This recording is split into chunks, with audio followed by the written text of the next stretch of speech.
இந்த வீடியோவில் நம்ம பார்க்குறது ஒரு யூஸ்ஃபுல்லான ஒரு அட்டாச்மெண்ட் தான். பவர் பெல்ட் பிராண்ட்லேயே கொடுக்குறாங்க. அது என்னன்னு கேட்டிங்கன்னா, இது வந்து ஒரு drill check adapter. Impact wrench உங்கள்கிட்ட இருந்துச்சுன்னா இந்த அடாப்டர் போட்டு இந்த செக்கு ஒரு 13mm செக்கை நம்ம வந்து இதில் இன்சர்ட் பண்ணி இதை வந்து நம்ம ஒரு ட்ரில்லிங் மிஷினாக யூஸ் பண்ணிக்கலாம். அதுக்காக தான் இந்த அடாப்டர் நம்ம வந்து கொண்டு வந்திருக்கோம். இதோட ஃபிட்டிங் குயிக்காக பார்த்துருவோம்.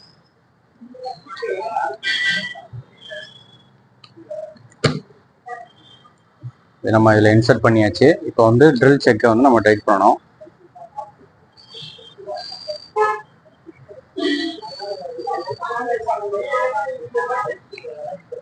ட்ரில் செக்கை டைட் பண்ணிட்டு இதில் வந்து ஒரு ஸ்க்ரூ கொடுத்துருக்காங்க.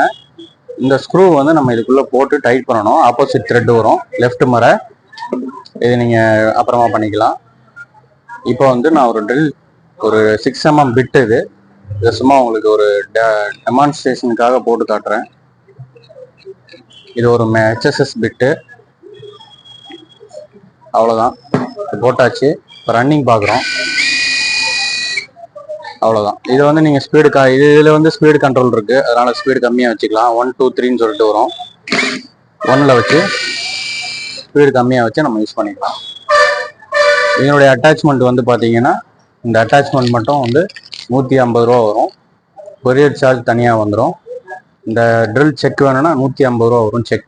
செக்கு தனியாக, அடாப்டர் தனியாக சொல்லியிருக்கேன். எது வேணாலும் நீங்கள் வாங்கிக்கலாம், சேர்த்து வேணாலும் வாங்கிக்கலாம். ரெண்டுமே வேணும் அப்படின்னாலும் வாங்கிக்கலாம். இந்த மிஷினை பற்றின வீடியோ வேணுனாலும் சொல்லுங்கள், தனியாக போடுறோம்.